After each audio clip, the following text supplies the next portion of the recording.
Channel के सभी दर्शकों को नमस्कार, जय श्री कृष्णा, प्रणाम।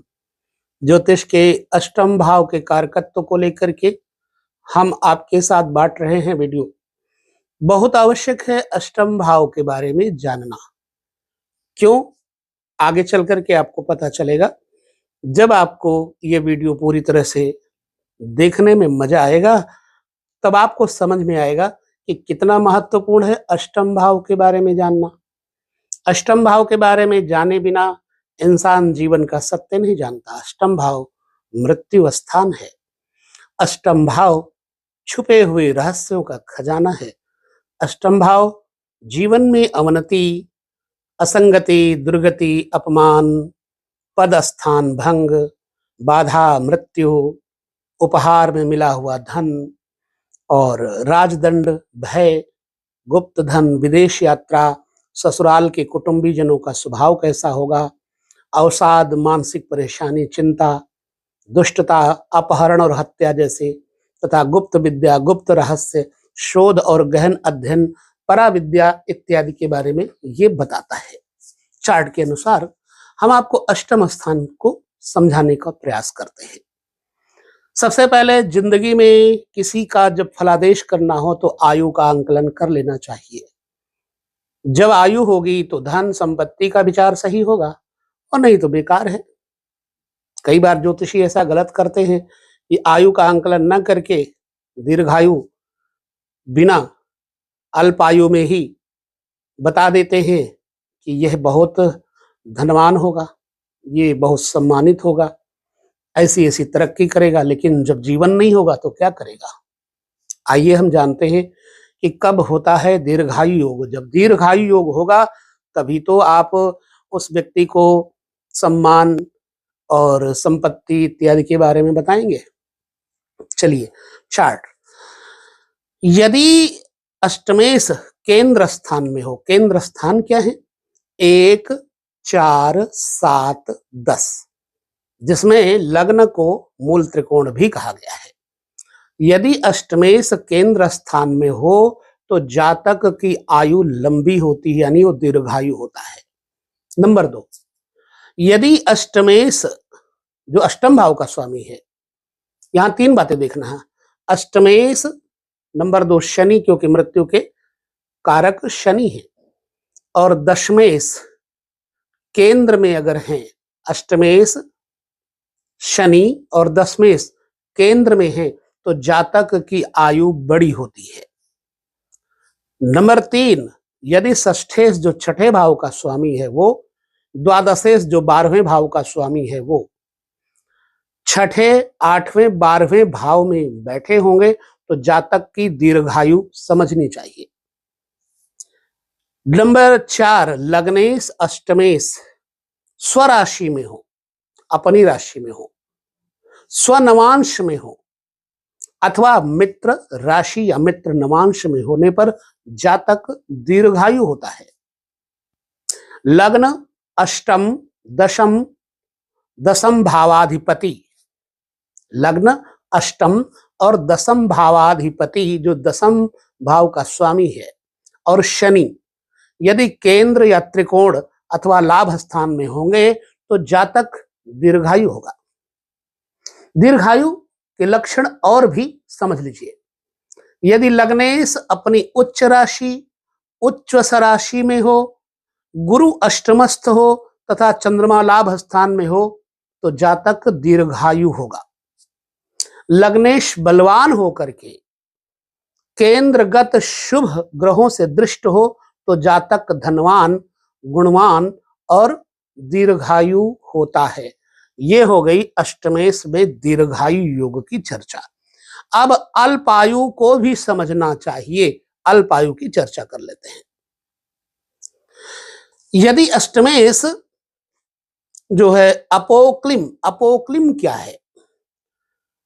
अपोक्लिम केंद्र से द्वादश भाव, जैसे 12वां, तीसरा, छठा, 9वां, इनको अपोक्लिम कहा गया है। यदि अष्टमेश अपोक्लिम स्थान पे बैठा हो, केंद्र से बे स्थान को अपोक्लिम कहते हैं, तो जातक का अल्पायु संकेत होता है।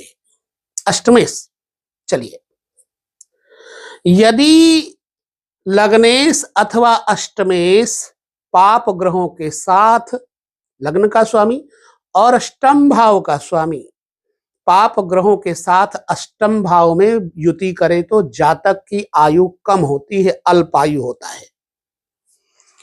यदि अष्टमेश शनि और दशमेश, अष्टमेश शनि और दशमेश पाप दृष्टि या पाप युक्त होकर के अपोक्लिम भाव में हो तो जातक अल्पायु होता है।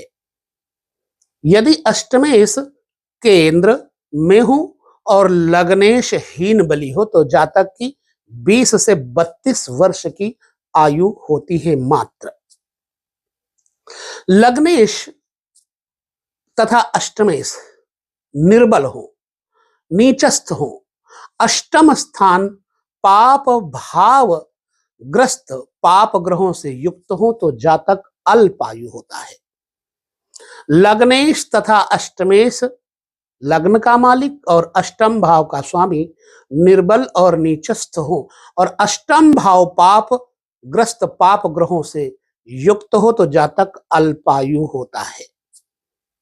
और जैसे यह स्थिति बनती तो जातक ऐसी अवस्था में जन्म लेते ही मृत्यु को प्राप्त हो जाता है। अष्टमेश नीचस्थ होकर लग्न में हो, अष्टमेश नीच का होकर के लग्न में हो, केंद्र और त्रिकोण में पाप ग्रह बैठे हो तथा शुभ ग्रह छठे आठवें में बैठे हो तो इसे शैशवकालीन मृत्यु का योग समझा जाता है। पंचम अष्टम भाव में पाप ग्रहों की युति हो, पंचम और अष्टम भाव में पाप ग्रहों की युति हो और अष्टमेश भी पाप ग्रह से युक्त हो, जातक स्वल्प आयु प्राप्त करता है, बहुत थोड़ी आयु प्राप्त करता है। चंद्रमा पाप ग्रहों से दृष्ट हो और पाप ग्रहों से युति करे चंद्रमा तो अष्टमेश भी अष्टम स्थान में हो तो जातक की आयु सिर्फ 1 महीने की होती है। ध्यान रहे, ये जितने ही योग दिए गए हैं, यदि इन योगों में शुभ ग्रहों की दृष्टि पड़ती होगी, अच्छे ग्रहों की, तो ये अरिष्ट भंग करके जातक के आयु की वृद्धि भी करते हैं। इसलिए पूरे वीडियो को ध्यान से देखिएगा। मध्यम आयु की चर्चा कर लेते हैं। यदि अष्टमेश पड़फर, पड़फर क्या है? केंद्र से द्वितीय भाव, जैसे 5वां, 8वां, 11वां द्वितीय, यदि अष्टमेश पड़फर केंद्र से द्वितीय भाव में हो तो जातक मध्यम आयु प्राप्त करता है। यदि अष्टमेश और शनि तथा दशमेश पड़पर भाव में हो तो जातक की मध्यम आयु होती है। अब पूर्ण आयु की चर्चा कर लेते हैं। लग्नेश तथा अष्टमेश, लग्नेश तथा अष्टमेश दोनों ही चर राशि में हो तो जातक पूर्ण आयु प्राप्त करता है। लग्नेश तथा अष्टमेश से कोई एक स्थिर राशि तथा अन्य दुष्भाव राशि में हो तब भी जातक पूर्ण आयु को प्राप्त करता है। इसी प्रकार अल्पायु तथा मध्यम आयु का भी विचार आपको हमेशा कर लेना चाहिए। ठीक है, जातक का विविध योगों में से अब अष्टमेश से विचार कर लेते हैं। अष्टमेश की महादशा में त्रिक भावाधिपति की अंतरदशा जातक को घात योग देती है। मान लीजिए अष्टमेश की दशा चल रही है और द्वादशेश तथा षष्ठेश अंतर्द में आ जाए तो जातक को घात योग बनता है।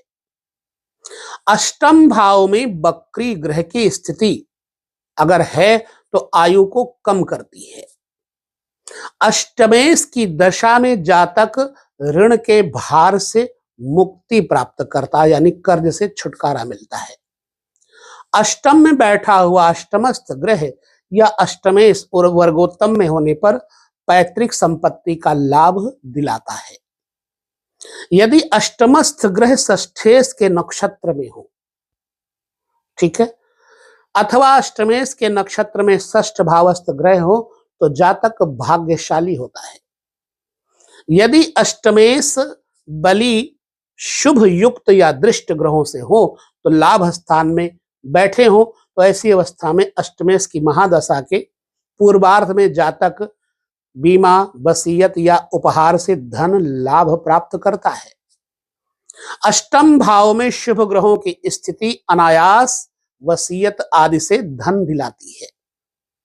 यदि सुखेश अथवा भाग्येश अष्टमस्थ हो तो अपनी दशा भुक्ति में धन की हानि कराते हैं। पूरी तरह से देख लीजिए, समझ लीजिएगा। अष्टम भाव में लग्नेश हो और लग्नेश अष्टमेश की युति लग्न में हो, अथवा अष्टमेश लग्नस्थ हो तो जातक का बचपन कष्ट और अभाव में व्यतीत होता है। अष्टमेश का दशमस्थ होना आजीविका क्षेत्र में विघ्न बाधा देता है, लेकिन दशमेश यदि अष्टमस्थ हो तो जातक सत्यनिष्ठ, कार्यकुशल, पराक्रमी तथा व्यर्थ के झगड़े टंटे से बचकर सफलता प्राप्त करने वाला होता है। अष्टमेश अथवा शनि अष्टमस्थ होने पर आयु में वृद्धि करता है। तो ये कुछ रहे योग आयु के, मध्यम आयु के, स्वल्प आयु के। आपको इन योगों का पूरा अनावरण करके अच्छी भांति से याद कर लेना इन योगों को चाहिए, ठीक है। उसके बाद फिर आप किसी की जन्म कुंडली का पूरी तरह से विश्लेषण करें तो आपको सफलता अवश्य ही प्राप्त होगी। तो इस वीडियो में इतना ही। अगले विषय को लेकर हम अष्टमेश की लग्न से 12 घरों पर्यंत तक चर्चा करेंगे। तब तक विदा लेते। नमस्कार, जय श्री कृष्ण, प्रणाम।